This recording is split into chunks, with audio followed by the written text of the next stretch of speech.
जयशंकर ने कह दिया था कि जब तक कि ये LOC का मसला तय नहीं हो जाता, चाइना के साथ कोई दूसरी बातें करना मुश्किल है। हमारा मसला ये है कि हम पाकिस्तान की माशी तारीख को और सियासी तारीख को सही तरह नहीं पढ़ते। देखें, चाइना ने विदाउट फुल्ली एक्नॉलेजिंग कि हमने अग्रेशन किया था, माफी मांगे, हमारी बदकिस्मती वगैरह। मुल्क में मईशत का जो हाल हुआ है, डॉलर का जो हाल हुआ है, इसके साथ ही साथ महंगाई का जिस तरह से बेकाबू हो चुका है। नमस्कार दोस्तों, हिंदुस्तान की बात में आपका स्वागत है। यहाँ हिंदुस्तान की हर खबर आपको देखने और सुनने मिलेगी, साथ ही पाकिस्तानी समाचार भी देखने को मिलेगी, इसलिए चैनल को सब्सक्राइब करना और बेल आइकॉन दबाना ना भूलें। धन्यवाद। Do not allow Indo Pacific to become an Asian NATO.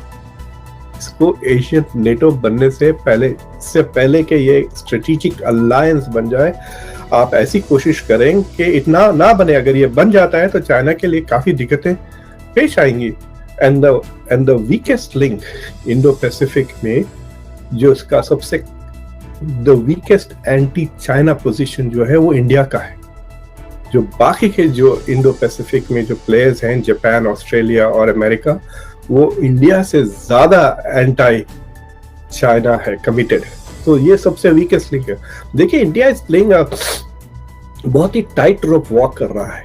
India ना सिर्फ इंडो पैसिफिक में इन्वॉल्व है, इंडिया I2U2 में है, अमेरिका के साथ, इजराइल के साथ, यूनाइटेड अरब के साथ। इंडिया शंघाई कोऑपरेशन ऑर्गेनाइजेशन में है, रशिया और चाइना और पाकिस्तान भी है उसमें।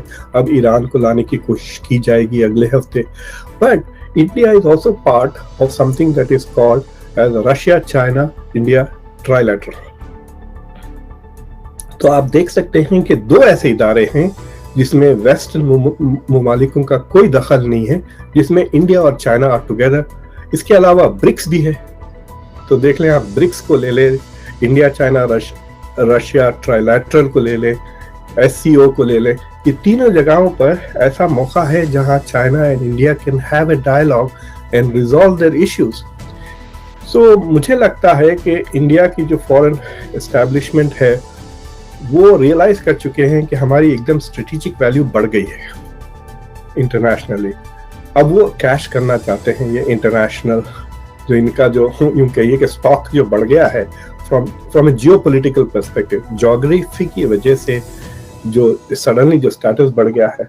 और आपको वो नजर आया लास्ट वीक, वो कह रहे हैं कि it's a multilateral system with many powers, और उसमें वो यूरोप को भी और जापान को भी इंडिपेंडेंट मेजर पावर जानते हैं। तो वो कह रहे हैं कि इस सिस्टम में, which is not a unipolar system, multipolar system है, जिसमें 7-8 बड़े पावर्स हैं, हम सबसे अच्छे ताल्लुकात रखना चाहते हैं, विच मींस रशिया से भी, चाइना से भी, यूरोप से भी। इसलिए यूरोप से हथियार खरीद रहे हैं, रफाल टाइगर फ्रांस से खरीद रहे हैं, और जापान से भी। जापान के जो आबे थे प्राइम मिनिस्टर, जो लेट प्राइम मिनिस्टर थे, he is the one who actually 2007 में इंडिया को कन्विंस किया कि आप इंडो पैसिफिक में ज्वाइन करें। क्योंकि अगर अमेरिका आपको पैसे दे रहा है, अगर अमेरिका आपको टेक्नोलॉजी दे रहा है, अगर अमेरिका आपको अपने सैटेलाइट्स की इंटेलिजेंस दे रहा है, तो it is always the senior partner and then you become the client. फिर अमेरिका की तरफ से दूसरे डिमांड शुरू हो जाते हैं। तो इस सिचुएशन से बचने के लिए I think India will try to improve its relations with China. और ऐसा चाइना नेबर है इंडिया का, you can't get away from it China. तो चाइना के साथ, चाइना और इंडिया को, they have to live together for a long time. अगर ये एज फ्रेंड्स अगर रहते हैं तो they will thrive both of them, और अगर दुश्मनी बढ़ा लेते हैं तो दोनों का नुकसान होगा। देखिए, जब स्ट्रेटेजिक एनवायरनमेंट आप देखें कि पाकिस्तान का इंडिया के साथ टेंशन्स है, उसके वजह से आपका सोशियो इकोनॉमिक डेवलपमेंट डिस्टॉर्ट हो चुका है, ठिठर गया है मुल्क, लिटरली स्टंट हो गया। इंडिया के साथ भी वैसा हो सकता है अगर इंडिया मजबूरन हथियारों पर, लाखों फौजी अगर अपने बॉर्डर पे खड़ा करने पे मजबूर हो जाता है, तो it will also undermine India's growth, international confidence, investments के लिए बहुत नुकसानदेह साबित हो सकता है। तो it is in the Indian interest कि वो चाइना के साथ ताल्लुकात बेहतर करे और टेंशन्स को कम करे। बिल्कुल ठीक है। अच्छा डॉक्टर साहब, आपने अपने बयानिए में ये कहा कि जो है वो ये जो एससीओ की मीटिंग होने वाली है उसमें, उसके हवाले से ये एक अगर चाइना ने भी स्पेस दी है इंडिया को और इंडिया ने भी चाइना को स्पेस दी है, आप क्या समझते हैं चाइना क्या अचीव करना चाहता है अगर वो प्राइम मिनिस्टर मोदी से एससीओ में मुलाकात करते हैं? देखिए, ये साउथ एशिया में ये जो अपना खिता है उसमें एक अजीब सा जैसा रशिया के डॉल्स नहीं होते एक के बाद एक उस तरह का चक्कर है। Pakistan focused on India, India focused on China, China focused on America. तो ये एक इस तरह का वो हायरार्की बन गई है। तो चाइना की जो इंडिया की तरफ पॉलिसी है वो अमेरिका को फ्रंट एंड सेंटर रखते हुए है। तो चाइना के इंटरेस्ट में, अगर चाइना मुझे सिर्फ एक चाय पिला के अगर मुझसे पूछा कि गिव मी एन एडवाइस, आपने न्यूज सुनी होगी सर कि इंडिया और चाइना के जो ट्रूप्स हैं वो डिसएंगेज कर रहे हैं वेस्टर्न हिमालयन एरिया से, और इसको आप कैसे देखते हैं? और मैं इसमें अमेरिकन फैक्टर को समझना चाहता हूं कि क्या इसमें कोई अमेरिका फैक्टर भी है कि जो इंडिया जो क्वाड में अमेरिका का पार्टनर है, या इंडिया अमेरिका जो है वो एक्सरसाइजेस भी करने लगे हैं थोड़ी दिनों में, महीने में।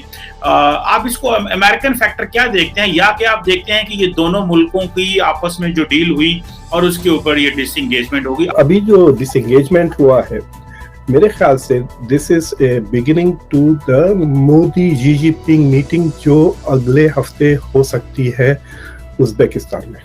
तो वहाँ पे जो शंघाई कोऑपरेशन ऑर्गेनाइजेशन की जो समिट होती है, जहाँ पे एक्चुअली जी जिनपिंग की मुलाकात पुतिन के साथ भी होगी, वहाँ पे ये अभी पूरी तरह से डिसाइड नहीं किया गया कि मोदी और जी जिनपिंग की मुलाकात होगी या नहीं, और दोनों तरफ से पूरी तरह से ऐसा इंडिकेशन नहीं आया कि मीटिंग होगी तो क्या मुद्दे उठाए जाएंगे।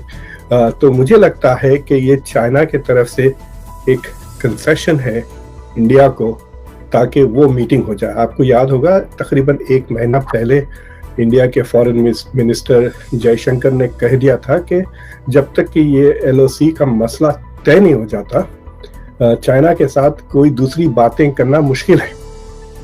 तो मुझे लगता कि वो जो एक इंडिया की तरफ से एक हर्डल था कि भाई जब तक we don't settle this Kashmir का जो एलओसी में जो चाइना के साथ जो झड़पें हुई थी चंद साल पहले, उसका जब तक डिसएंगेजमेंट नहीं होता हम जो है सो आगे कोई चीज बात नहीं कर सकते। This is the first step towards dialogue, this is the first step towards cooperation.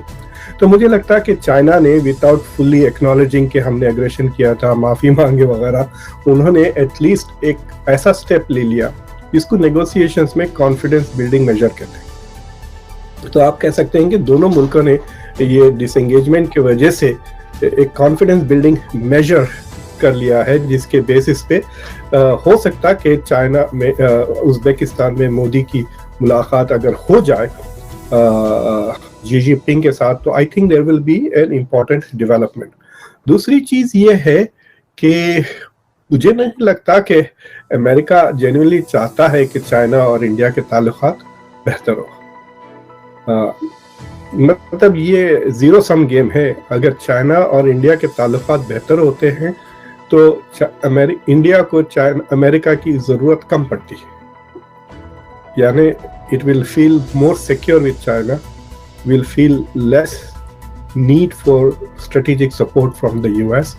उससे ये होता है कि इंडिया की डिपेंडेंसी नहीं बढ़ती है। इंडिया के जो थिंकर्स हैं उनकी जो सबसे अहम इशू है, इट डज नॉट मैटर कि ये भारतीय जनता पार्टी के हो या इंडियन नेशनल कांग्रेस के हो या किसी के भी हो, या जहां तक के इंडिपेंडेंस से लेके अब तक जो सबसे इम्पोर्टेंट अहम नेशनल सिक्योरिटी इशू जो था स्ट्रेटेजिक ऑटोनॉमी की थी। इंडिया अपनी स्ट्रेटेजिक ऑटोनॉमी को वो बहुत जेलसली गार्ड करता है। वो नहीं चाहता कि वो किसी भी पावर का क्लाइंट स्टेट बन जाए। Exact opposite of what Pakistan is.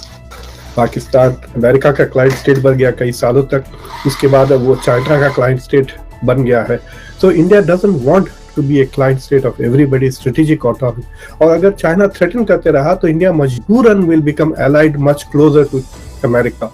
और अमेरिका के साथ बातें तो बहुत अच्छी होती है, but America doesn't treat you as an equal partner.